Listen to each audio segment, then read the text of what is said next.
Hello, hello, hello, hello, hello. Hello, hello, hello. Anybody coming in?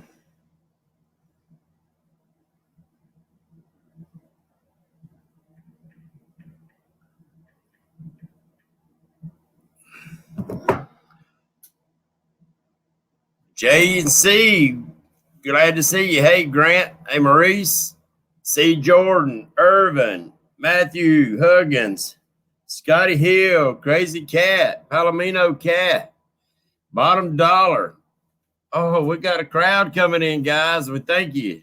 Trophy Trash Fishing, thank you for coming in. Thank you. John Isabella, thank you, Mr. Isabella, for coming in and joining us tonight.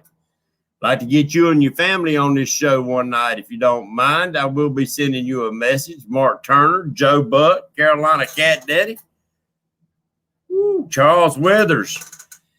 Guys, this chat's going to be flying tonight. And if you don't mind, if I miss a question, please repeat it, and I will try to get back up with you.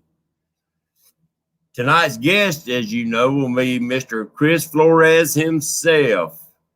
Mike Lewis, Muskrat Adventures, K&B, Mike Davis, Scotty Hill. We got a lot of people. I sent a link. We're waiting on him to come in. When we do that, let's all say God bless America. God bless each and every one of you and your families. I hope all of you doing well and doing great. I hope you got that link. Let's always remember our military. Lyle's in the house tonight.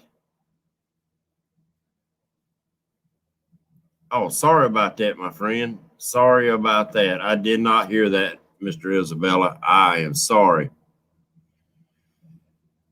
I am sorry to hear that. Reeling and Chilling's in the house. Carmen's in the house.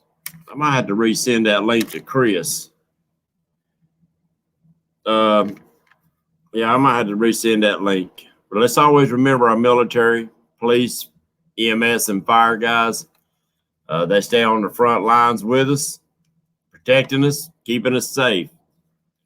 That being said, we hold these truths to be self-evident, that all men are created equal and that they are endowed by their Creator with certain inalienable rights, that among these are life, liberty, and the pursuit of happiness.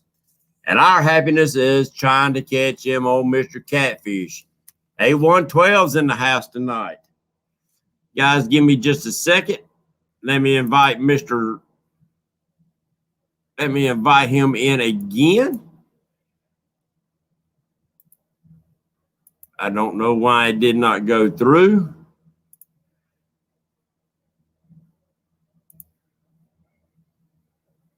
New email.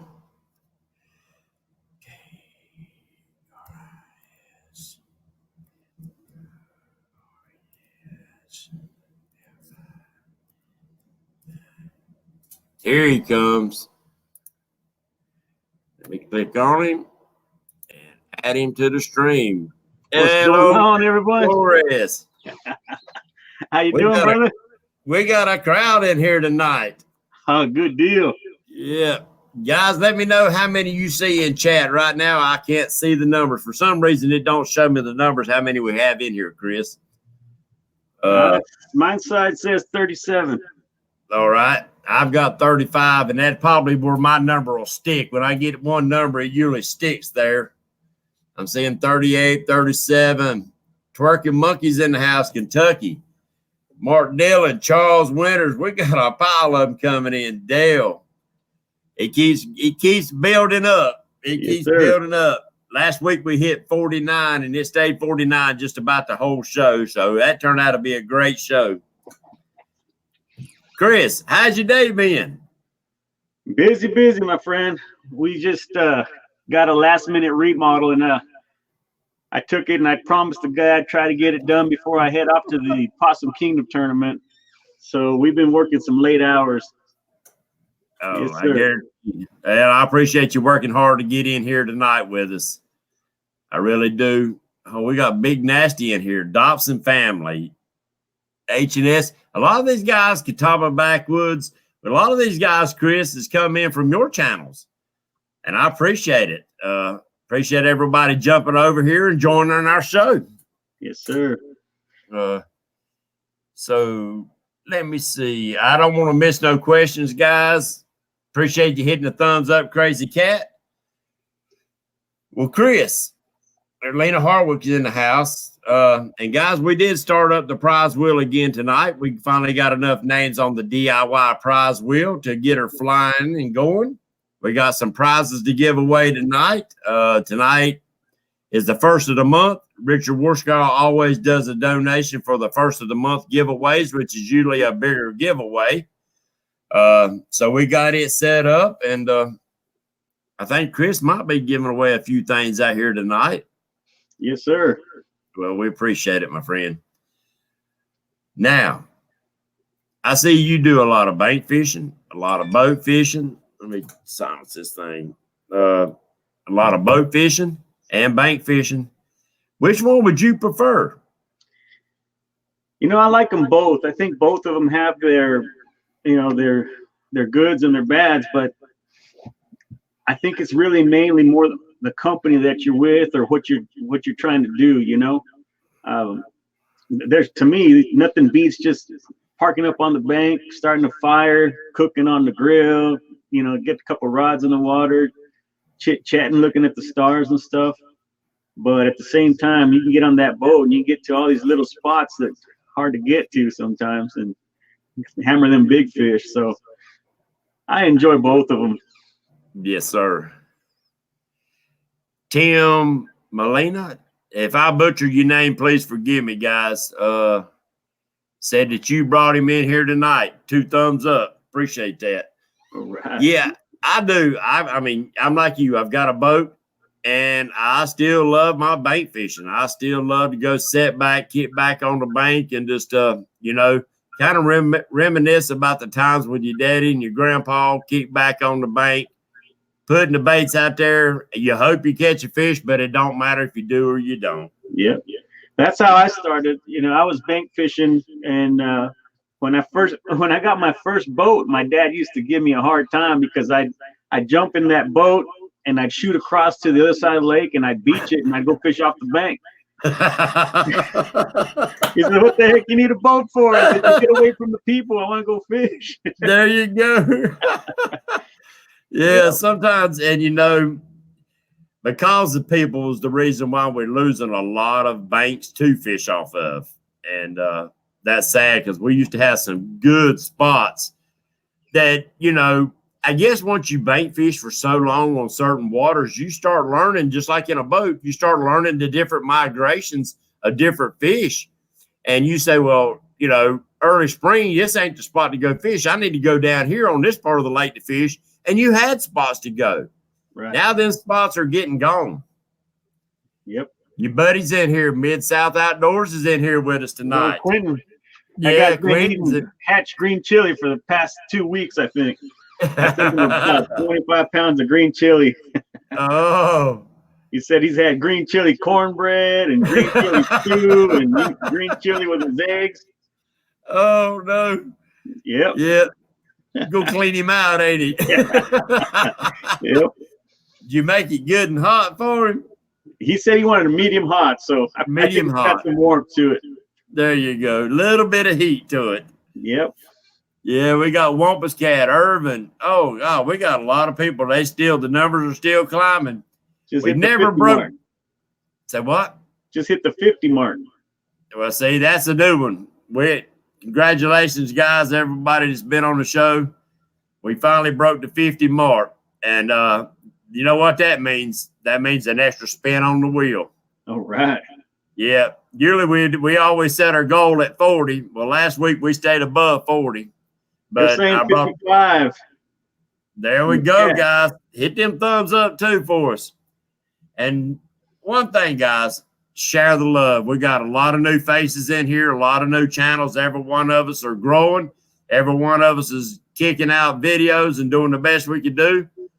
Let's share the love and let's help get each other where we want to go and make our goals. And I appreciate it. All right. cast netting and stuff like that. I see you like using a lot of shad, and myself, I like using bluegill and stuff like that also. Yes, sir. You made my arm hurt. As soon as you said that cast net, man, my arm got sore. I'm telling you what, especially them days that you struggling to find that bait. Yes, sir. Now I see you able to get a lot of gizzard shad and stuff down there in your area. Yeah, we have some nice big gizzard shad, 12 inches and bigger. And but I think they know who I am now. I walk up and they see me and they scatter, man. We have to hire somebody to go catch them. Yeah. I'm gonna come out with a blue shirt just so the fish don't recognize me. There you go. Mr. Matthew Anthony's in the house, one we were speaking about earlier. Now, would you prefer live bait or you cut bait? You know, I've noticed that the fish are sometimes they want live bait, sometimes they want cut bait. There's a lot of times, especially with flatheads, I can catch just as many flatheads on fresh cut bait as I could with live bait. But I've noticed that, like I said, there's certain times I'll throw cut bait and they won't even touch the live bait, and then I'll throw live bait and they don't really want the cut bait. So I kind of keep them both on hand if I can. Right.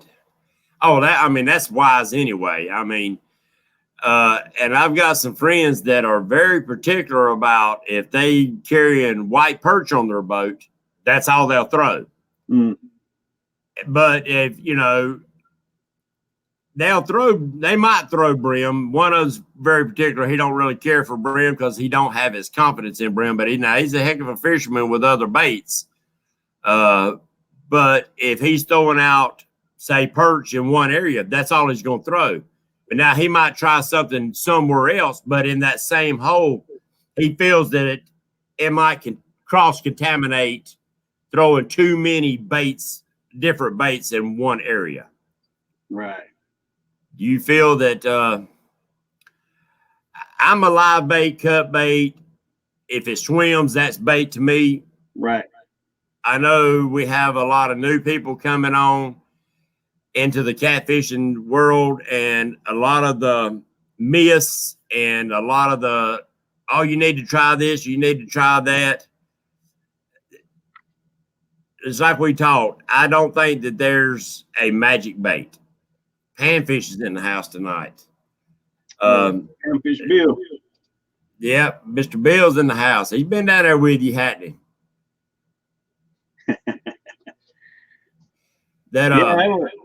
When it comes to bait, I honestly think I made a video about it one time. There was a lot of people arguing about the best bait, and it kind of goes back to that match the hatch kind of deal. I was explaining to them, you get these farm-raised catfish that have never seen a live bait. The first thing that they're looking for is that pellet food. It's because that's what they grew up on. So when you put them in a pond, my personal opinion, you're gonna have better luck catching them with what they're used to eating, instead of throwing some fresh cut bait or live bait out there. Not to say that they won't eat it, but they're looking for what they're used to eating. Well, yeah, especially if you're looking for numbers. Right. But now, if you're going to rivers and lakes that these fish have been in there for a good long while, that's learned to feed on what's in that water, then you need to fish with what's in that water. Not to say, like you said, not to say that they won't hit it, but I think the odds are against you. We grew up throwing chicken livers for daggum channel cats. Right. Not to say that a blue wouldn't suck it up if you put it on the end of his nose. Right. But I think if you want your average of size of fish to go up, then you need to go with fresh cut or fresh live baits. Right. And that's one of the things I talk about too a lot. Like when I do my seminars and stuff, I explain to people, chicken livers and stink baits and all that stuff is good bait for small to medium sized fish, because I believe that they're trying to feed as much as they can as quickly as they can to become the apex predator And once they hit that size that they don't have to worry about anything else eating them, they start to get a little bit more finicky about what they want to eat. And then that's when they start going with the cut baits and live baits and stuff like that. Right. And I mean, if you think about it, that's going to give them more protein. It's going to put more fat on them, more muscle. They're going to go for what actually is best for them. Especially like when it comes to spawning time and they're actually piling the daggum weight on because they know they might go 2, 3, 4 weeks without eating anything to spawn. They're going to pile on as much as they can. Big baits. Throw big baits. Yes, sir. Agreed. Well, it's becoming fall. What techniques and stuff are you going to be throwing and using? Oh, man. Fall bites coming in. Fisher's going to – flatheads right now on my end, they're going to start feeding, trying to fatten up. I'll probably catch flatheads probably up until mid-November, and then they'll kind of shut off on me. So, yeah, throwing big baits, fresh baits. One of the techniques I like to use is that bobber rig that I use. I'll put a bait on there, and I'll float it right up to a log jam or a snag and let it sit there. And those flatheads will come right out from underneath it and hit it. And you just got to be brave enough to put that bait there where you're looking where you might get snagged up, but that's where they live, you know? Yes, sir. Mr. Melhorn just joined us in chat. Oh, no. Yeah, trouble just arrived. Dieter's a good guy, man. Yes, sir. Dieter Melhorn. He sure helped me out a whole lot since I've got back into fishing. I do appreciate it. I appreciate all these guys and stuff. Watching all of y'all's videos has given me an opportunity to totally learn a different way of fishing. You know, I never thought about dragging for catfish or using even floats for catfish or any of this, you know, different rigs. Now I did know we'd go down to Santee Cooper, you know, or take a guide or whatever, and we would use their techniques that they use for guiding, which is usually the Santee Cooper rig or the Carolina rig, which is what we always threw anyway. But so guys, by looking at other people's channel and watching their techniques, yes, certain techniques might not work on your water, but if you tweak that's the wrong word. tweak that just a little bit, then you might find out that technique works great for you. Right, Mr. Flores, what we was talking about the bobber the other day? Yes, sir, exactly. Tell these guys that story about that bobber so they might learn a little bit from this. Yeah, so the way that bobber deal came to be is I went to Wichita, Kansas to fish with a veteran, and I met Kris Flores there, and he had already devised that bobber, and he showed me how to use it. I had never used it before, and I liked the idea. I saw how it produced some fish, so then I brought it with me to my waters, and I adapted it to the way I fish. So when Kris came out to fish with me, he was kind of freaking out on the fact that I float him right up on those snags, because he said before that he wouldn't even think to do that because it's almost like a suicide mission. You're just going to get hung up in that snag. But he was surprised at how very little we got hung up doing that. So he went back with a new perspective on it. And now he's going to try it in certain areas that are similar to what I was fishing. Do you think with that bobber, I got to find the camera. You think with that bobber floating up here like that and your bait's right here next to the snag, I got to find the camera. When you actually set the hook and you come up or that fish comes up, that bobber actually helps you get him up away from the snag? Or do you think it's just that when he bites down on the bait, he's actually running away from the snag and not back in it? Well, what I do is I tight line it. So I'll cast it out and I'll let it float down, feed it line until it right when it hits up on that snag, and then I tight line it. So that's all the line he gets. When that bobber goes down, I right away try to get him away from that snag. And normally what I've noticed is that they'll start swimming upstream, so they don't try to swim back into that snag. in my situation, anyways. I Gotcha. rarely have them swim into that snag. Got you. Somebody asked, what is the lake record down there that you fish in that lake? Blue Cat is 52 and Flathead is 78. Woo! That's a monster. They're out there somewhere. You still chasing that one, ain't you? Still am. Yes, sir. Lost a couple big ones, man. It broke my heart, but it just gives me hope that they're out there still. Now, how did you lose them? First one, you know, hold on, let me wipe these tears away real quick. Oh, yeah. I was fishing the lake, and there's this nice little drop off that I like to fish, and we were camping out there. I parked my boat, put a big old gizzard shad about this big on their hole, and I casted it out right where that drop off meets the flat, and I wedged my rod in the rocks, put a bell on it, and went to sleep. 4 a.m, my bell just goes crazy, and I go grab the rod, and I couldn't do anything with him. I couldn't lift the rod. I could just crank on it like that. I couldn't pick it up at all. I was just going like this, and he was just spooling me. He just shot straight out to the middle of the lake, and I could just see my spool shrinking.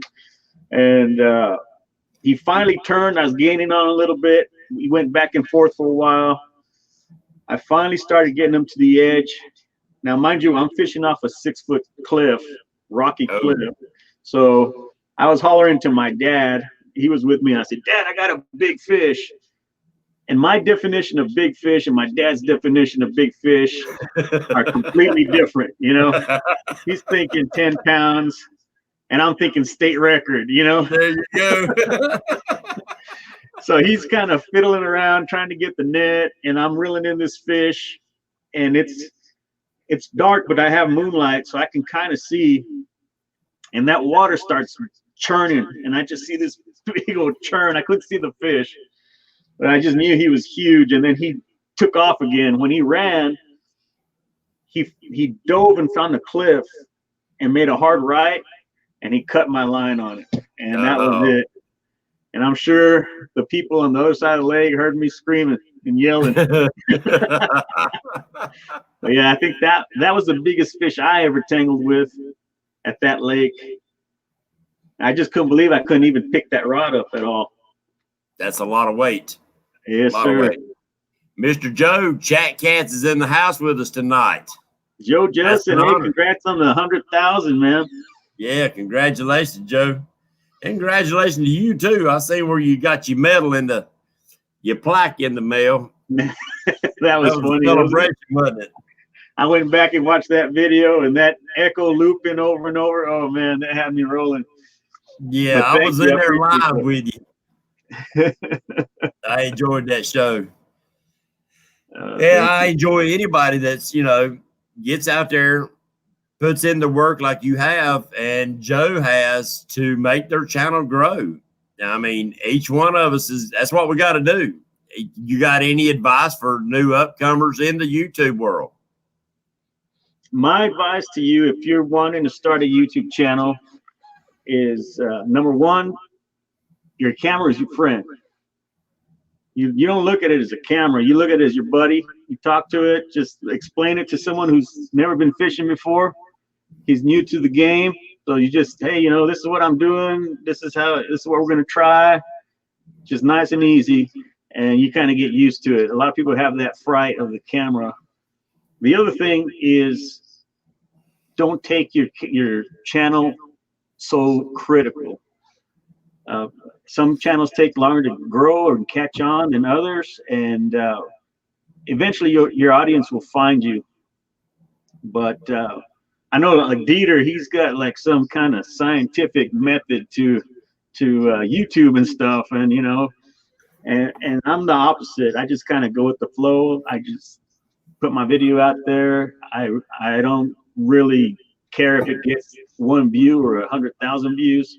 I mean, we're hoping for the best, right? But my main thing is to capture these moments that I spend with friends and family and have them there for years to come and share them with people. If if they're interested in watching what we're doing.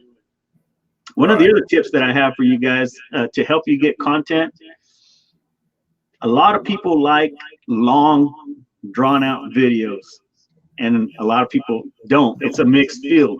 So what I recommend is doing a long video and a short video of the same content, because I have people who contact me saying that they're disabled or they can't go fishing or something, but they love it and they miss it. And they don't even care about the fish that you're catching. They just love like the feeling of being sitting out there on the boat with you that they can't do anymore. Yes. So that natural scenery and the waves and the ocean or the river or wherever you're at, and then catching fish and stuff like that, they really enjoy it. And there's other guys that they just want A, B, and C. Get down to the nitty gritty. I just want to see you catch a fish. I want to see how big it is. I want to see what you use for bait, and then I'm out of here. And then you can condense. So that gives you double the content on one single video. Yeah, I mean, that's one thing. I mean, my channel is still real small, but the best thing that I can say is to be yourself. Don't try to be fake, because people see through fake. And, it's make it, like you said, make them feel like they're on the boat with you. I have a lot of uncles and family members that are veterans that are not able to get out and fish no more, like you just said. And they fish through us. So, make it more inviting to that crowd. Right. Well, Kris, we went past the 15-minute after mark. What do you say we do a little DIY prize spin wheel? Let's do it. All right, guys. Let me do a spin. Oh, here we go. 812 catfishing. I seen him in here tonight. 812 catfishing. There he is. Congratulations. Kris, that's my little bitty prize wheel. It ain't a big Catfish Weekly, but I like it small. It keeps it personal. But that being said, let's get a spin. Justin Fishing Fetish. Justin Fishing Fetish. I think that's his buddy. I think he's actually fished with him. Nice. 812, Joe, get a hold of Justin Fishing Fetish, and he will set you up with his prize. Thank you for playing the prize wheel. I think that's what Lyle says, ain't it? Good old Lyle. Yeah, good old guy. He's in here tonight, or he was. I seen him in here earlier. All right. You want to do anything right now before we go on with the show? Yeah, why not? All right.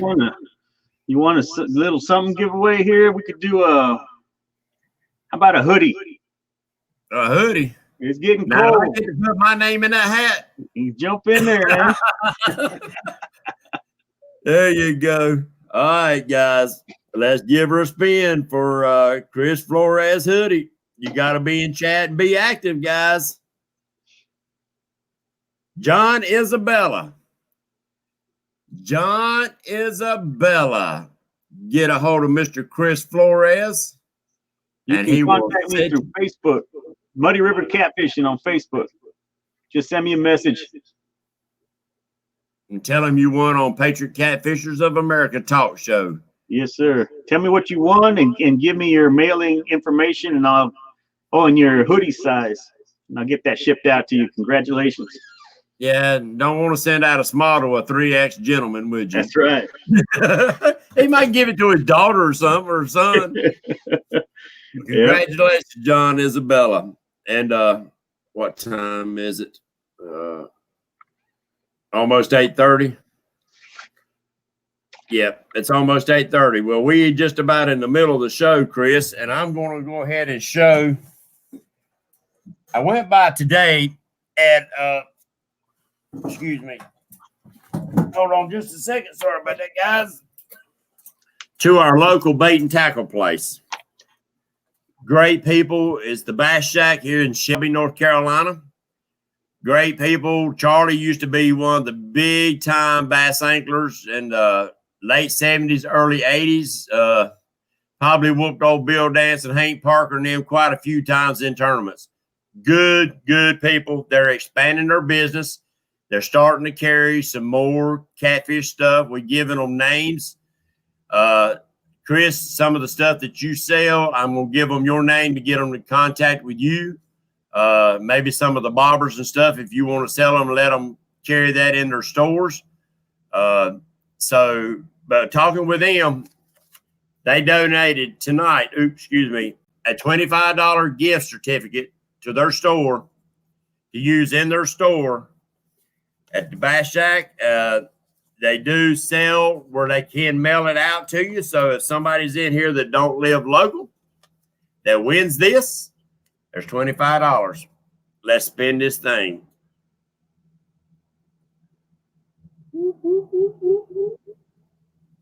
Mr. Junior Proctor. Junior, let me write this down. Kris, I done got behind. The wife didn't able to make it up here to write this down, and I will forget everything.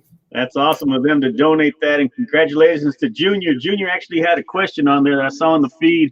He was asking how Steve Douglas liked fishing the ditch over here, as he calls it. He had a good time, him and his wife came out, and we got out there for a little while. We didn't get to fish it like I wanted to. It was just kind of bad weather, bad timing, but we did get out there for a few hours, got on the water, caught a couple fish, nothing major, but we did start a nice bonfire and sit there and look at the stars and stuff. And Steve said he hadn't done anything like that in years, and he had a good old time. I'm listening, Kris. I'm having to write this down. If I don't, I will forget it. Oh, you're probably like me. I can't do two things at once. Ooh, no. Well, congratulations, Junior, John, and Joe. And the other one was Richard Warskow. Actually, once a month, he's been donating. Usually it's $25 to $50 for a once-a-month giveaway. And we got away from it for a little bit, but we brought it back in. Hello, Glenn. K-Bug's in the house tonight with Kentucky. So this is a little tackle pouch. I went by today at the Bass Shack and filled it up because Richard's been covered up. So I went ahead and took it. Kenny P's in the house. So I got some things to go in here to load y'all up. There is a sabiki rig. So if y'all want to get on a bait, that is a great rig for, well, I see people using it for skipjack, white perch, and just about anything that schools up. And this pack also is loaded down with drifting bobbers, the slip bobbers, and a little pack you can add what you want to it. Some weights, Gamakatsu hooks, Diachi hooks, swivels, sinker slides, regular swivels, bobber stops, and some bobbers and some beads, excuse me. That is the monthly giveaway. We're going to do one more spin right quick, Kris. Dang it. I cut it off. Let me get this fired back up. Chunky Cats. Chunky Cat, Mr. L. Stan. Mr. L. Stan, congratulations. Let me write that down. Congratulations, L. Stan. Hey, I was just reading this comment that KMB Anglers put on there. He said that his line got caught up in another person's boat prop, and he used my Muddy River catfishing rod to pull the boat to shore to get him untangled. Oh, I hear you. That's awesome, man. Yeah, buddy. That's some strong rods, ain't they, buddy? Yeah, I think the biggest fish that I've heard caught on it was a 6-foot bull shark. That would be a fight. Yeah. That would definitely be a fight. Oh, and that pack also comes with a 50-pound big game line for leaders. I don't put these on my reels, but I do use it as leader material because that's some tough line. Oh, we got a lot of, how many? We got 60 people in here, Chris. Awesome prize. Yes, sir. 60 people. Yes, sir. Thank you guys for jumping in, showing your support. Yes. And remember, everybody, support each other. We're all fellow fishermen in here. And we usually got a couple guys that's over in Scotland and England that comes in here once in a while, Chris.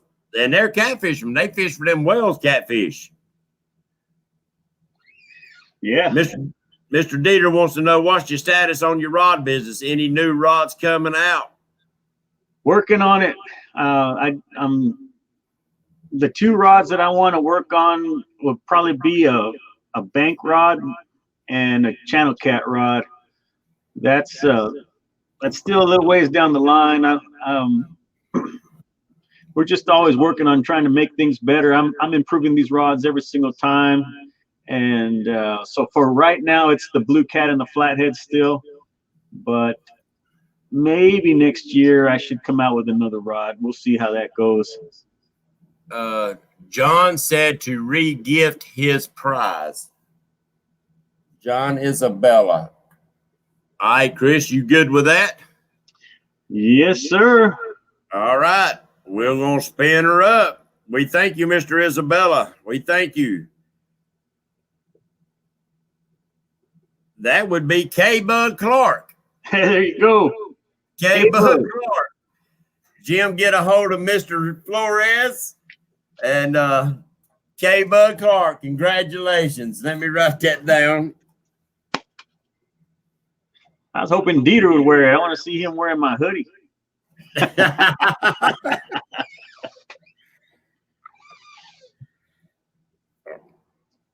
Congratulations, K-Bug. We got her wrote down. Thank you, Chris. Your favorite time of year to fish, my friend? Man, I fish all year round. The good thing about New Mexico is we don't have the humidity that most states have, so we can fish that heat. We just find some shade and you're good, you know? Right. So I can get out there in the middle of July and take an umbrella and I'll be all right. Midday, it slows down anyway, so I just kind of take a break. But I think I always tell people I'm a big football fan. And people ask me what my favorite team is, and I say all of them because it gets all the guys off the water to go watch football on Sundays and it gives that lake to me, you know. So oh. Love it. I love it. I love it. Yeah, fall is great. Winter over here is great. We catch them year round. I think the hardest time to catch probably blue cats is the hardest time is June over here. That spawn kicks in and man, it's rough. Yeah. But 11 months out of the year, we can catch them. Richard Warskow from Team Keeping It Real Fishing said, what got you into fishing and what was the first fish that you started targeting? What got me into fishing? My dad used to take me fishing when I was a kid. My mom's the one who taught my dad how to fish, believe it or not. My dad hadn't gone fishing until he met my mom. My mom and my grandparents would go camping a lot. And so that's one of the things that we did as families and just father-son time is go out and fish. And probably first fish I targeted was probably largemouth bass. I remember lugging a big old tackle box with every lure that I could find in there, you know. And I'd walk all the shoreline and fish all these little points and bushes and stuff. And I think I got to a point where I kind of realized that I'm not going to catch a bass that's much bigger than what I've already caught, you know. And if it is, it's going to be maybe a pound or two. Right. And then I started getting intrigued with catfish and reading in fisherman magazines and stuff like that, and realizing that they could get over 100 pounds, and you don't know if you're going to catch a 2-pounder or a 50-pounder, or you know. Yes. That is what got me hooked, and after that, I just kind of got rid of all my bass lures and bought a bunch of circle hooks. Well, Kris, don't mean to interrupt you. And Junior, I did see your comment. Junior Proctor wants to donate his gift certificate that he won to a veteran. All right. So Junior, I will make sure a veteran gets this gift certificate. I will send you his name and let you know who actually received this. Thank you, my friend. Thank you, thank you, thank you. Let me write that down.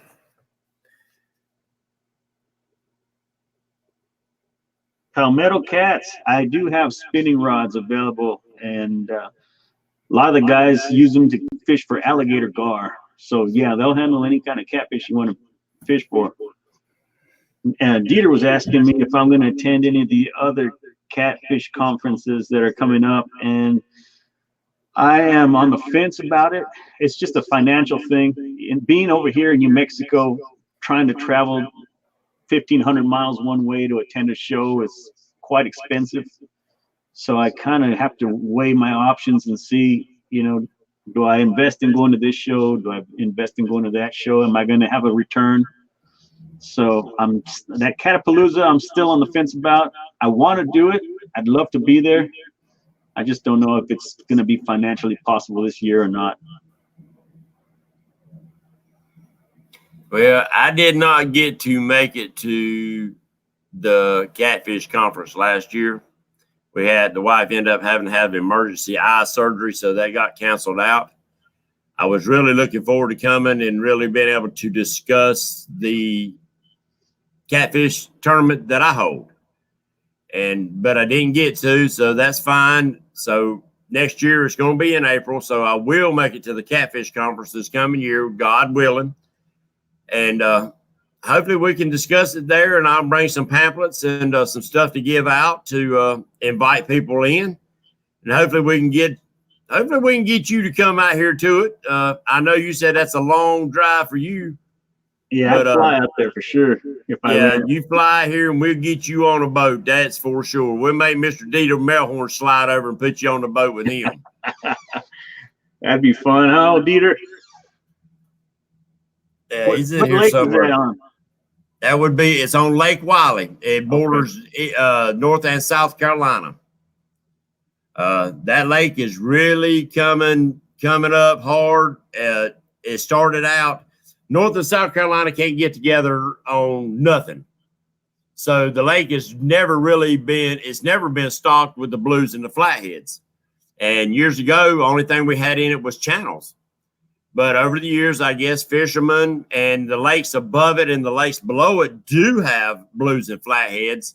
So I guess, natural migrations through the dams, eggs, transportation by birds or whatever, this lake has tons. It used to be known the whole East Coast for the crappie population and the shad population and the white bass. Well, now we have white perch in the lake, which had pretty much put an end to the white bass. And it hurt the crappie for a while, but the crappie have made a big comeback. I guess they evolved to be around it. But with that being said, I think that the white perch has really increased the size of the blues and the flatheads. Jeff Manning in here, Team Reeling the Blues, actually got the lake record of 82 pounds. Oh, nice. So there's an opportunity for big fish. And it's not uncommon to go out on just about any given day and probably catch a 30. You have that opportunity to catch 30 plus fish on any given day on Lake Wiley now. Nice. Yeah, there's been a bunch of people transported fish from Santee Cooper and other places. So it's actually Lake Wiley's probably going to have a great DNA pool in there because of it coming from different lakes, different sources. So I'd say that probably makes a good, strong bloodline. Uh-oh. You see what Dieter said, don't you? What's he saying? Said Lake Wiley sucks. Said I'd fish somewhere else if I could. It's going downhill fast. Mountain Island is the spot. You're right, Dieter. I forgot. I opened my mouth. Get in Dieter's fishing hole. Nah, we got some good lakes right here. Oh, there he is. You guys recognize this guy? Yes, sir. He's growing up on you, ain't he? He's catching up to me quick. Yes. He won't be much longer. He's going to be as tall as you are. Yeah, I think he's going to pass me, this guy. Oh, probably. I tell you, one of the funnest videos I watched of yours, Kris, and I know some of these other guys probably enjoyed it. That's when you and the family went out on your big catfish float down the river. Oh, yeah. That was a good old time. That was You remember that, Alex? Or are you too little? That big catfish that we made and floated down the river on it? Yeah, I don't remember. he was pretty little when y'all went down it. Yep. I was still Dada back then. Yeah. Now I'm Well, his dad. That let me know what kind of dedication to family and the catfishing community that you do have. And I want to thank you for that, Kris. Oh, thank you very much. I appreciate that. What time you got there? I don't have a watch and if I interrupt my phone, I'll never get that program back. What time you got over there, my friend? I guess your time would be 8:44. 8:44, so about 8:45. Let's do a second spin of the wheel, why don't we? Yeah, let's do it. Because we hit over 50. We actually went over 60 at one time. So that being said, oh, I guess I need to spin over here first, don't I?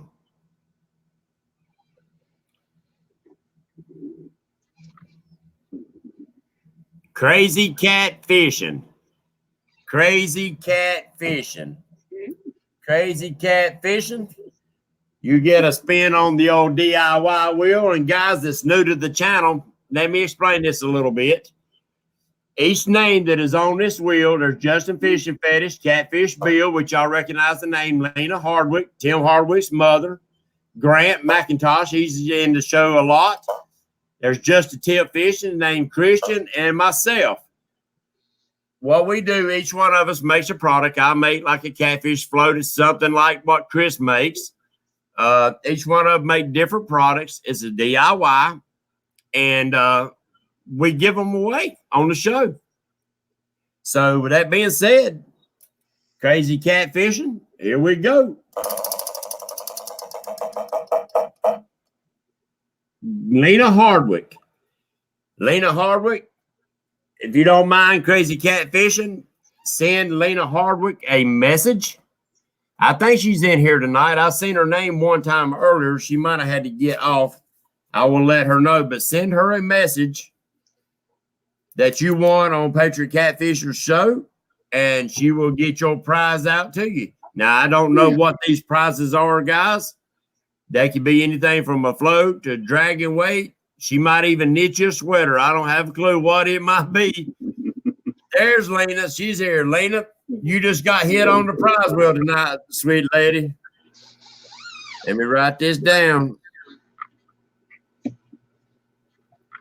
I'll tell you what, James. Let's try to do something. All right. Let's see if we can get 100 people in here. All right. If we can get 100 people in here, I'll give away a free fishing pole. There you go, guys. Share, share, share. You guys share this video, and if we can break that 100 mark, I'll give away a fishing pole. There you go, guys. Share it, share it, share it. Let's get it out here. Keep beeping like pager. There's old Catfish Bill 66. What's going on, brother? PD Fishing. Pond River Boys is in here. There's Quentin. Says hi to you. Say hi to Quentin. Hi. Yeah, I'd like to get old Quentin in here one night on the show, too. That'll be a good one. He does a lot of DIY stuff. I watched him build that camper. I'd love to watch the process of him building the boat. I watched the videos of it. What's the name of his boat? Lucille. Yeah, there you go. You got to fish off that old boat, didn't you? I did. I was that was some of the most intense fishing I've ever done. I have to tell you that. Yeah, Quentin said that Mississippi was 35 foot off the banks or something like that, and it was just running like crazy. We were dodging 60-foot trees and just to try to catch fish. Never fished in that kind of current, and really, I don't see it.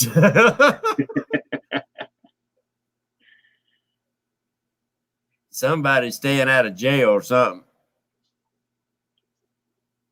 Said they do it just so he could stay out of jail. That's what Quentin said. That probably went over my head. Thought that might have been something you and him talked about. Jordan Lear Outdoors is in the house. Guys, share it up. Share it up. He's going to give away a rod if we can get up to 100. That would be sweet. That would double our goal, double our people altogether. John Isabella said the greatest fishing he ever did was the monster 1.5 pounds from the state record. Oh, that was where he's talking about. He's caught that largemouth is 1.5 pounds from the state record. That's a big largemouth. Quentin said Lucille might be for sale. Well, Quentin, it'd probably break your heart to sell something that you've actually built. I had an old 64 Beetle I ripped down to nothing but an empty shell and tore it all apart, rebuilt it, put it back together, but it hadn't been drove in years, and I broke down and sold it this past summer, and it did kind of bring a tear to the old eye to watch it go up the road. Lena wants to know when you're giving away another trip to fish with you. There's a couple tournaments that I've donated. Well, I'm going to do one. I'm hoping to do one for the chick fight tournament. And I just talked to a gentleman who was asking, I can't remember the name of his tournament. And I just talked to him, I think, yesterday. And I'm going to give him a gift card for a trip for two to come fish with me. So, yeah. That's pretty awesome. That's pretty awesome. I enjoy it, man. You know, I tell people I think I'm the worst guy there could be because I just love to fish so much. When that cutoff hour shows up, I'm like, let's just keep going. If you guys want to keep fishing, I'm good with it.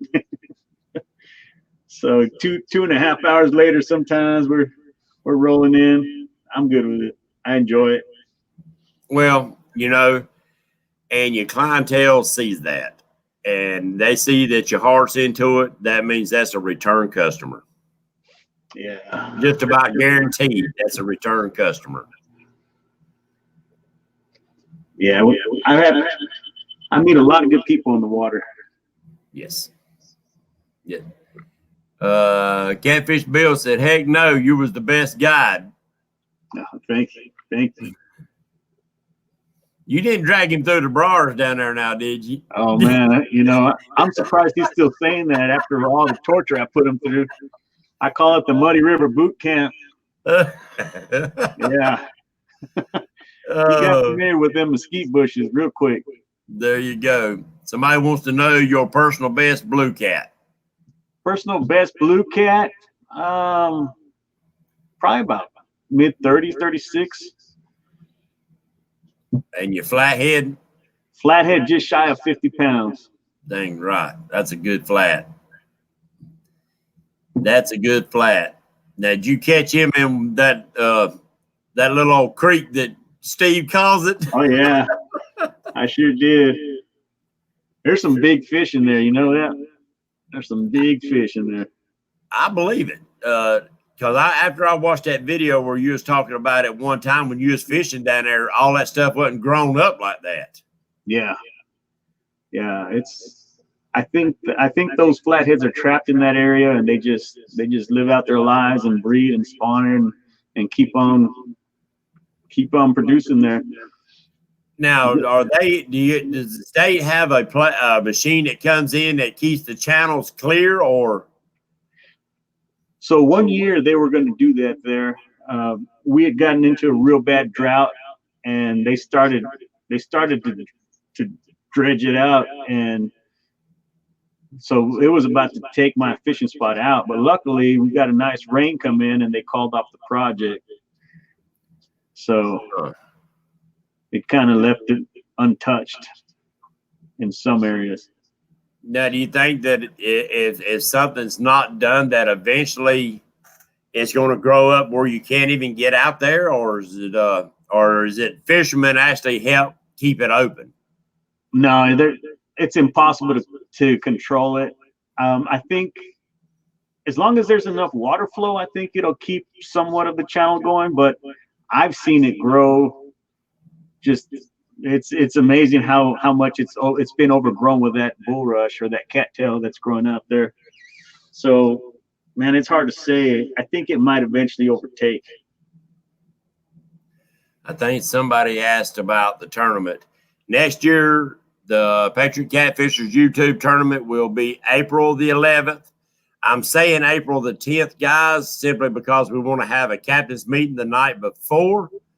I do realize that is Easter weekend. If I have a lot of people, and I need y'all to message me if y'all might have a problem with that being a bad weekend. I'm hoping that by doing it that weekend, I can save people from having to burn their vacation days and stuff like that, since it's already a reserved holiday for most people. Then you won't have to burn your vacation time to come out here. It's in a great, great time for Lake Wiley. And truthfully, guys, where are we putting out at South Point Boat Landing? That is a perfect opportunity for bank fishermen. The river channel, we up to 66 right now, Chris. The river channel cuts very close to the bank down through there. You're able to reach the river channel. The catfish love shallow right through there. There's a lot of laydowns. So if you're a bank fisherman, I promise we're going to try to find a boat for you. I cannot guarantee it. It depends on how many boats show up without partners.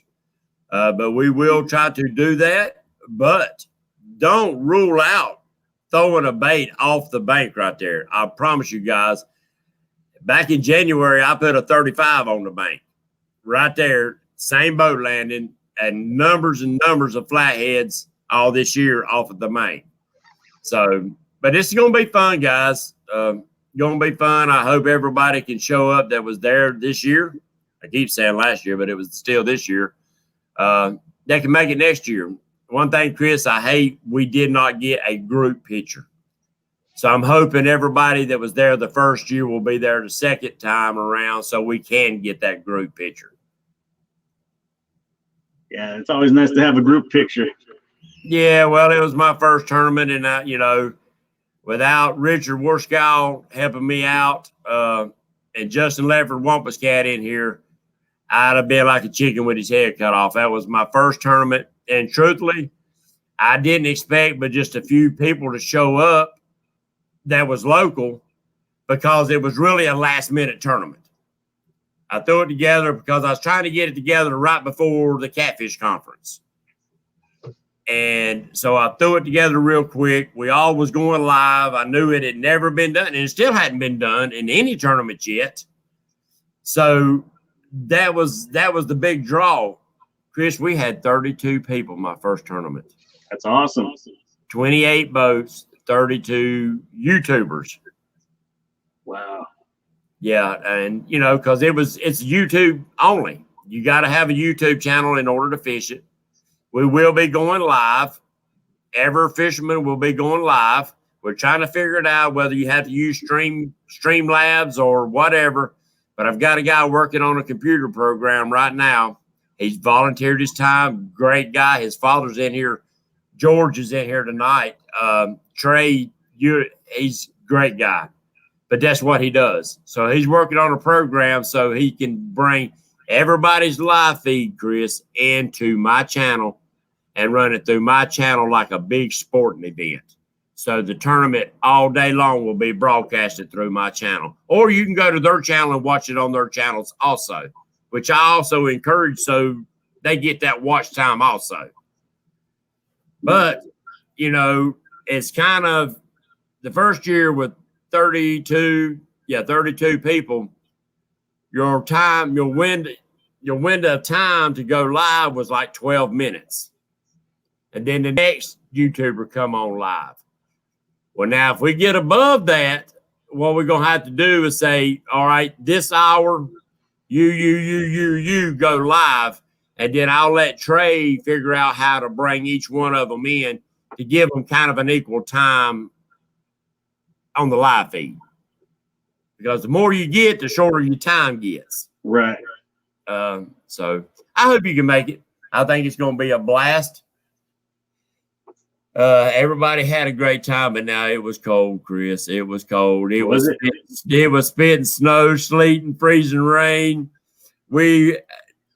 I had old Trey. We was hoping to take my little pontoon and ride out to each boat and film them coming up to their boat and stuff. Well, my little boat right now, the wife's boat, will only do 16 miles an hour.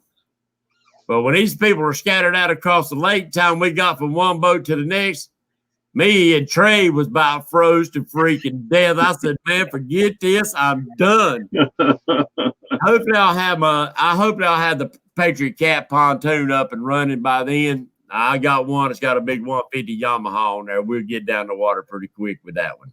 Yep. Yeah, that sounds like fun. Hopefully I can make it. We'll see what happens. And like I said, it's always just a financial deal. And if I can pull the money together, I'd love to go hang out with you guys, you know? Oh, and I understand that, you know, and I understand that some people might be able to make it and might not. That's why I made the decision we're going to broadcast this live.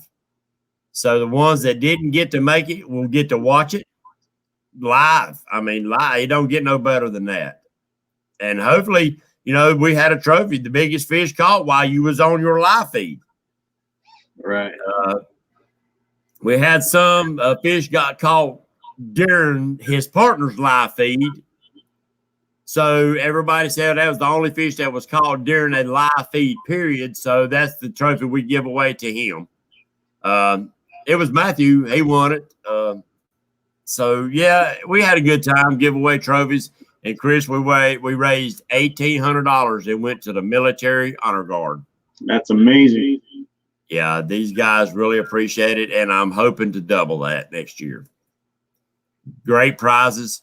James Burke builds the custom rods. He donated 2 rods. I've already got one of the rods for this coming tournament that he donated. They're all in red, white, and blue. He's got, I don't know if you can see it, this pin right here. The Honor Guard actually gave me these metal pins for all the fishermen to wear during the tournament. They wear it on their lapel when they go to the funerals of the soldiers. And James Burke actually incorporated that into the rods that we give away. And we was able to raise a good bit of money with these rods. And other guys brought, like PD and other guys brought, Justin Fishing Fetish, brought some of their DIY stuff. And people bought tickets for them things. It was great. I mean, and people loved that. So Cool. It's a good camaraderie. Everybody said that they loved it because they actually got to put a name to a face. Yep. You know, like you talking about, it was 2 years between you and Kris you and Steve getting to meet. Right. You wouldn't trade it for nothing, would you? That's right. The power of the internet, huh? Yes, sir. Yep. I just saw Tim Molina's in the chat. I just want to show him what we got here. That's him right there on my cup. Tim Molina, he sent me this mug right here. I just want to say thank you, man. I appreciate it. He's a client of mine. I took him out fishing and we caught that fish on his trip. Where is it? There it is somewhere. There it is. But yeah, he's a really good guy, and I'm very grateful, man. Thank you for choosing us to take you out, and thank you for the gift. Yeah, I'm seeing a lot of people saying that they wouldn't be able to come because of the Easter weekend. Well, guys, I will work on that date. We still got a long way to go before then. I appreciate all of you making those comments. And I didn't realize it till about a month ago, maybe a month and a half, about a month ago, that I had planned it for an Easter weekend. The wife happened to look at the calendar and said, that's Easter. And I said, uh-oh. You know, that could be a positive thing and it could be a negative thing. And now I'm starting to see that is a negative thing. Yeah, if I do go on Easter weekend, I'll definitely be coming home single. Yeah. Yes, So sir. yeah, I will work on that, guys. Thank you. Let's give these guys another hoodie. What do you think? All right, that works for me. I was trying to. Lyle said something. Is he telling somebody to message him? I'll send one, but I may have Facebook page. I don't know. I missed that comment. Yeah, we'll get it worked out, Richard. And everybody, I promise you, I don't want nobody that really wants to come to miss out. I'm trying to keep it in prime time, but you also have to realize, guys, that we're actually working Matthew Anthony Outdoors. Matthew Anthony Outdoors. Get a hold of Kris Flores.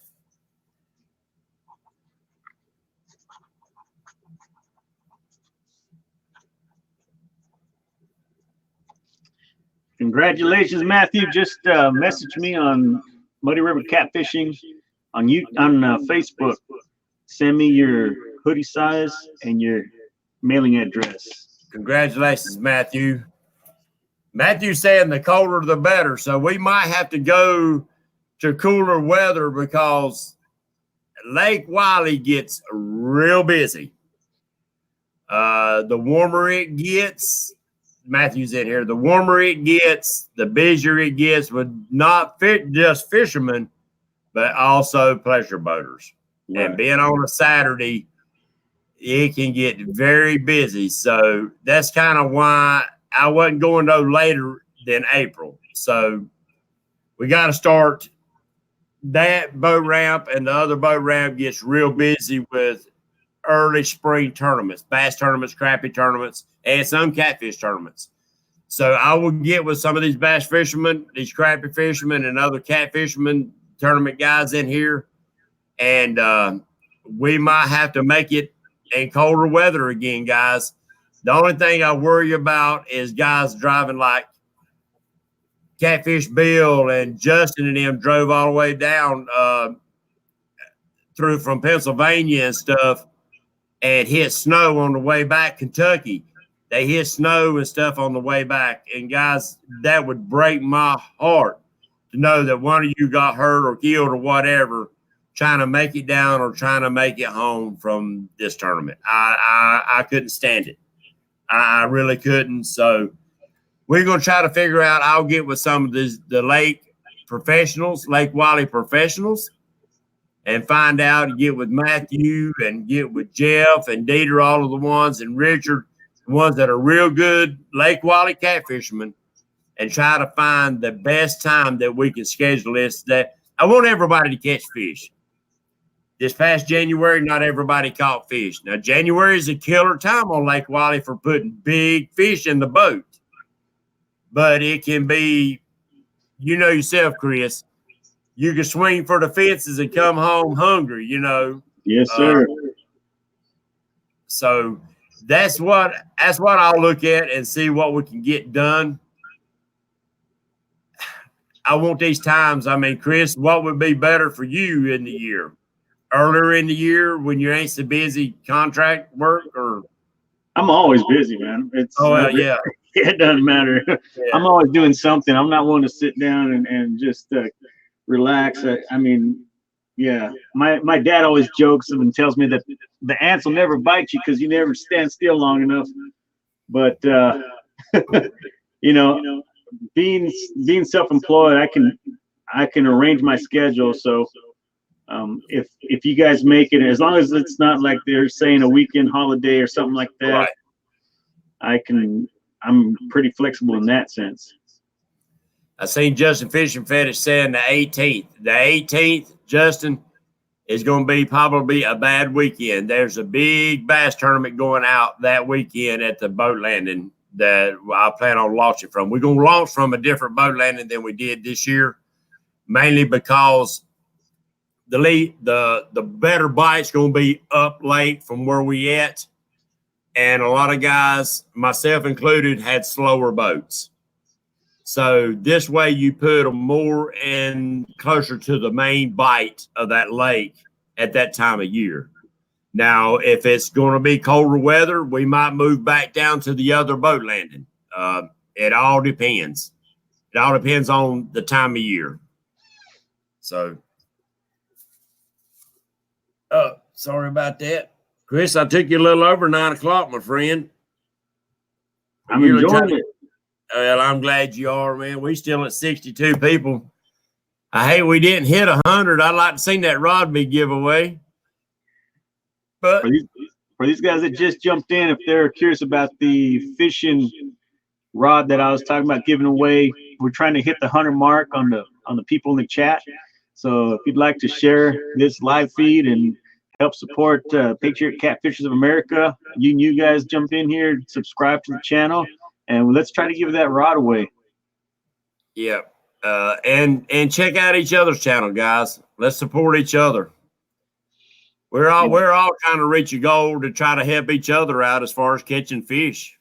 Maybe catch your PB. That's what it's all about. Oh yeah. Do you catch many channels down there where you're at?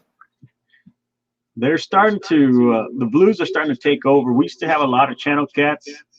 We still can catch some channels, but it's rare for me to catch a channel cat anymore. I think last time Game and Fish shocked the water and tested, they found it was like 10 to 1, 10 blue cats for every 1 channel cat. Oh, yeah. Yeah, it knocked a dent in the channels in Lake Wiley once the blues and the flatheads got established.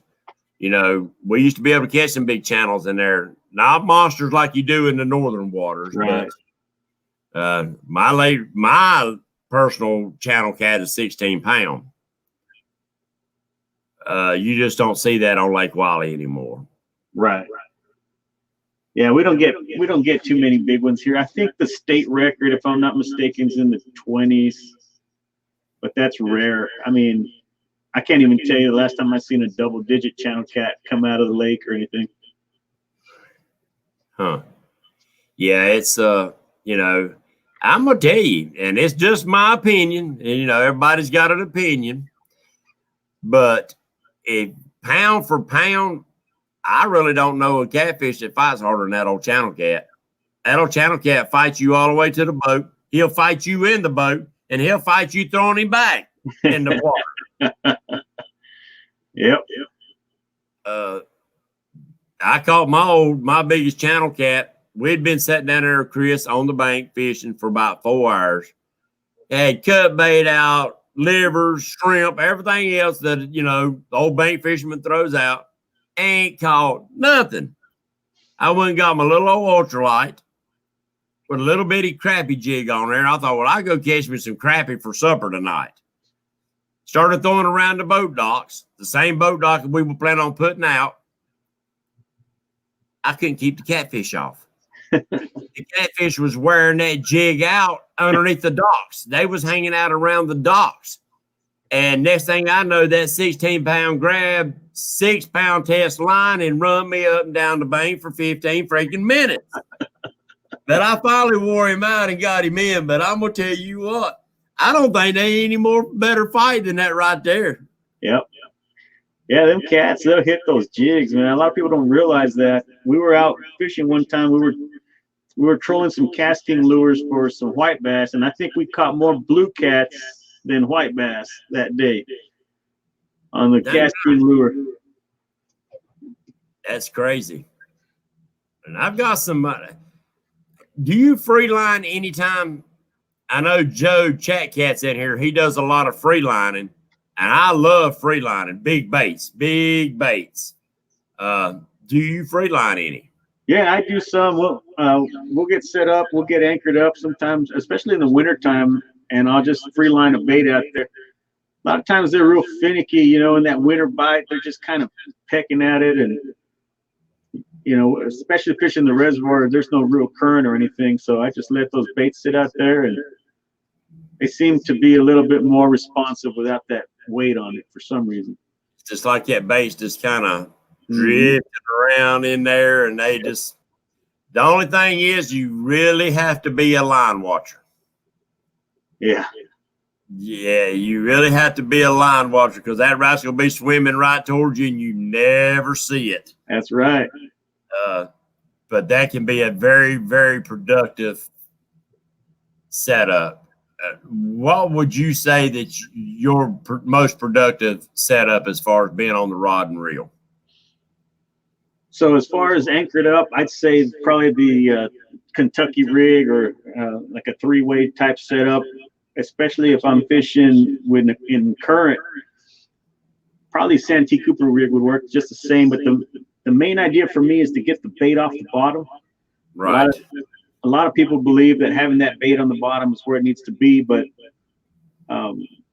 I've learned that if you can get it off the bottom at least a foot or so, it puts it in a better strike zone for the catfish. Right. The other thing that I learned too is the bottom isn't always like you think it is. There's a lot of little nooks and crannies and crevices and whatnot. And if you've got a current and you're fishing with a Carolina rig, it can push that bait down into a pocket where the fish can't get to it. Yes. And you're sitting there thinking you're not, there's no fish here. I'm not getting any bites. And the fish is swim by it 10, 20 times trying to get to it, but he can't reach it. So one of the other things that you can do is if you are fishing Carolina rig, reel it in a couple of times, a couple cranks, move it a little bit, let it sit there, and make sure you got it exposed so that you can catch that fish. Dang right. I didn't even think about that, Kris. That's them little bitty tricks that you learn from experience that can change a bad day to a good day.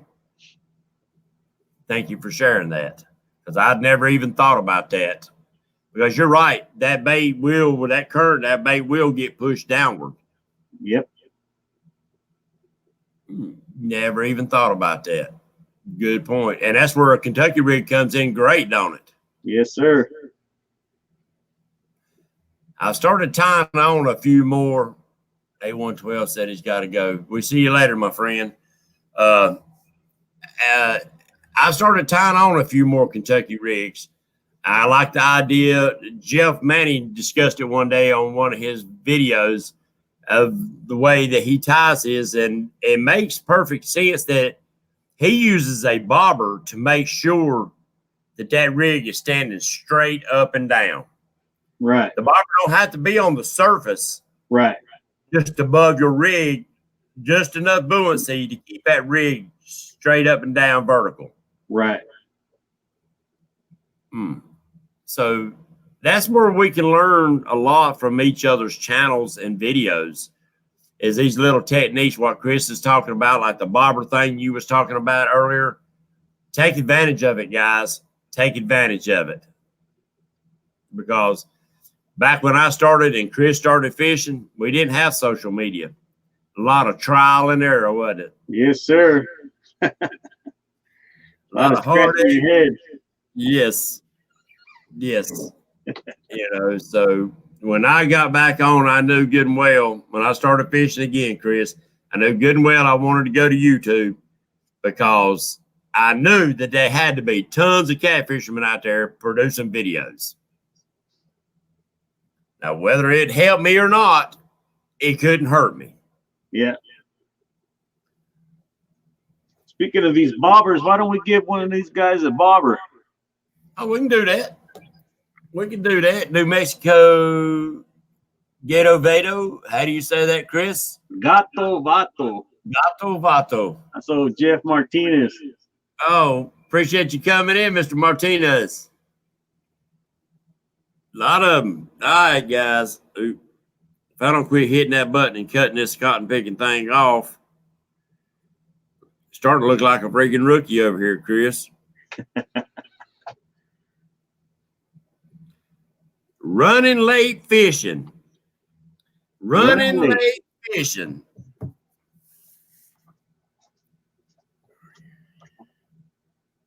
Running late fishing. Are you still in here? I like to make sure they in here.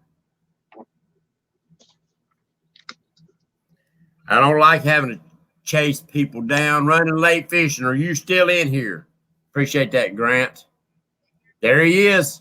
Mr. Running Late Fisherman, get a hold of Mr. Kris Flores through Facebook. Let them know how to get a hold of you, Kris. Yes, sir. Just hit me up on Facebook, Muddy River Catfishing. Send me a message. Send me your mailing address, and I'll send you a bobber. Congratulations. Congratulations there, buddy. Appreciate that, Kris. Let me write that down. I'm writing it down whether they get something from you or Lena or anybody else, so I can kind of keep up with who's won what on each one of the shows, just for myself. And, you know, plus I like to know if people getting their prizes and stuff. Yeah.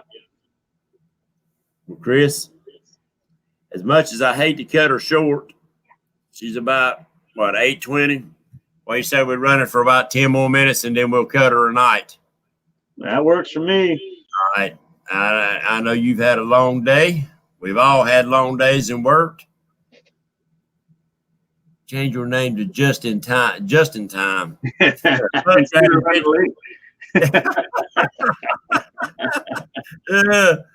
on the prize. Yeah, he said, yep, you won one from Muddy River. Yes, sir. Yeah, Dieter run off. That's his daggum own fault, wasn't it? He should have stayed in there chatting with everybody. And that's something, you know, I try to encourage Kris, you just stay active in the chat. You have more opportunity. You know, like Catfish Weekly, they able to pull the names off right there. And if you come in there one time and don't stay active, your name's in there on the wheel. Right. This way, I want to make sure everybody's active, talking to each other, you know, building that friendship. We're still getting more new people in here. Guys, I thank y'all for coming in and sharing this show with me, supporting my channel, my show, supporting Kris and his endeavors, his great fishing adventures. Love watching it. Each one of you. We all love watching each other's videos. Keep trying, keep putting them up. I mean, Kris, do you think there's a magic number of how many videos a week or what time of week that you put up videos?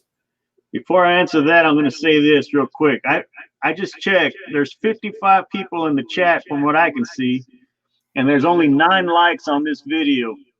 So here's my challenge. If we don't hit that 100 mark, which doesn't look like we're going to do, if we can at least get 40 likes on this video, I'll give that fishing rod away. So you guys start hitting that thumbs up. Kris, we got 40 likes. Do you? Yeah. For some reason, your number hadn't changed. We at 40. So let's make it 50, guys. We got to get up to 50 likes. All right. Yeah, because on my there you go. Because on my tablet it's 1, but on my phone it's 40. Okay. Yeah. So as far as the magic number you were saying, of course, the more content you put out, the more you keep your client, your fans interested in what you're doing. So I personally think that probably 2 a week would be ideal. You don't want to put too much content out so that it's overwhelming, and you want to give them enough time to watch that video before they move on to the next one, because it's easy to miss a video if you're just throwing all kinds of stuff out there, in my opinion. Right. So I think maybe 1 to 2 a week, and that keeps everybody entertained. And then, of course, uploading regularly at a certain day or certain time, that kind of gives somebody something to look forward to. You know, it's like, okay, you know, Patriot's going to put a video out this Sunday at 7. You know, I'm looking forward to it. You know. Yeah, and I'm beginning to think that's probably one of the most important things about that is they know that my gold mining buddy's in here, East Coast Prospector. He's got one of the biggest gold mining sites on Facebook. They say we at 74, Kris. I like it. But what I was asking was, I think that's probably one of the most important things is that, yeah, 2, maybe 2 a week, but on a scheduled date. Right. So they look forward, just like my shows every Wednesday night, Lyle shows every Monday night. Then people start looking forward to that next video or that next show coming out. And from what I've seen, I watched a lot of the YouTube how-to videos, and they say the first 24 to 48 hours is going to tell you how your video is going to do as far as watch time and viewers. Right. So yeah, they say that. I don't know. I've put out videos that they just kind of lay there for a while, and then 6 months later, all of a sudden it just takes off for some reason or another. So I mean, I'm sure there's all kinds of math and science to it, but I've seen it. yeah. Throw a video out, and I guess nobody really cared for that one. And then next thing you know, I look again, and it's at 60, 100,000 views or something. Like, I guess. I'd be happy to break 1,000 views myself. Antique catfishing in here, Big Nasty. He said all he got to jump. Big Nasty, you're wrong, my friend. Don't ever think, guys, that your stuff is junk.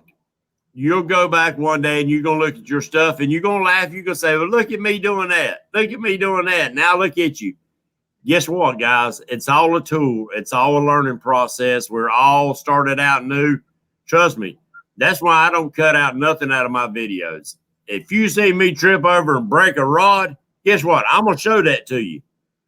If you see the daggum one of my live feeds, Kris, I just started dragging planer boards. And I had an old foot-operated trolling motor, which now I finally stepped up to the 20th century. They ain't made it 21st yet. But the daggum wind caught my pontoon boat. You know how it is fishing on a pontoon boat in the wind. Oh, yeah. It walked that boat around and around and around. I had every freaking rod in my boat tangled up but one. Guess what? That one caught me a 28-pound flathead. Nice. I had a tangled up freaking mess, but that's fishing. I wouldn't cut that out for nothing in the world. I know that I had guys laughing and rolling on the floor with me. Yep. That's video to me, man. That's live TV. Oh, yeah. Don't get no better. All right, Kris, you ready to roll her? Let's do it. Who wants to win a rod? What rod you giving away? I'll let them choose if they want a blue cat or a flathead rod. It's their choice. All right, guys. Here we go.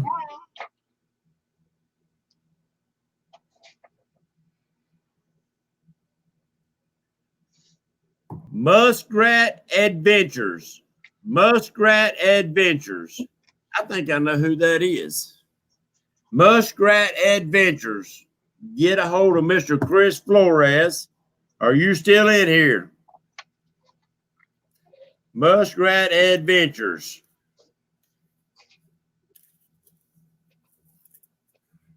Muskrat Adventures. Sweet. That Mr. Oh, dang, chat's flying. Yeah, I seen him right there. There he is. Congratulations. There he is. Just Get a hold of Mr. message me on Facebook, Muddy River Catfishing, my page there. Send me a message. Let me know your shipping address. What rod you want? Do you want casting or spinning? And I'll get that sent out to you. Oh, that's Roger DeMint. What's up, Roger? That's where I recognize that cotton picking name. See, all these daggum names run together, Kris, and it's hard to keep up who everybody is. I couldn't imagine having 100,000. I didn't know. I mean, I look forward to it, but man, my old senile tail would go crazy. Well, I'll tell you what, if I was to sit down and just start answering emails and comments and stuff, I could probably spend 4 or 5 hours a day doing that. And, you know, Kris, I do want to thank you and I know that you probably do get tons of messages and stuff like that. I do appreciate you taking time out of your day to answer and get a hold of me about coming in the show. I mean, with the numbers that you have, it might not benefit you that much for coming on here. But I hope it does. I hope you gain from this also. It meant a lot to me because I do send out a lot of messages and I do send out a lot of invites. Some of them I do get replies back. Some of them I don't get the dust off their feet, and that's fine. I'm a small channel.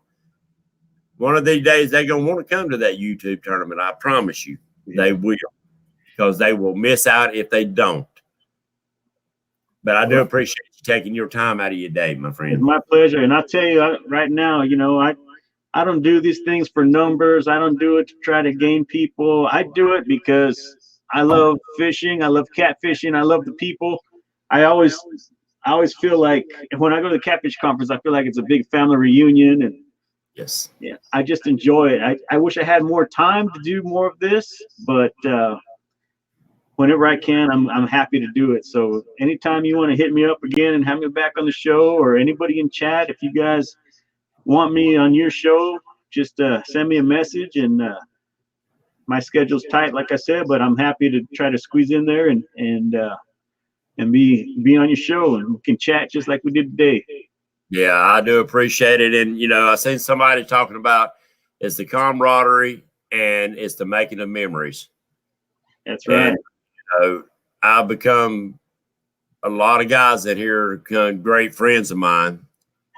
And these are guys that I would invite into my home. And when I call you friend, I do not take them words lightly. And I don't think each one of us should ever do that. If you call a man your friend, then you said you're welcome into my home, into my life anytime. Call my number. If you down, if you're hurting, or if you just want to laugh, you call. With that being said, Kris, we thank you for coming in the show. God bless you and your family. God bless America.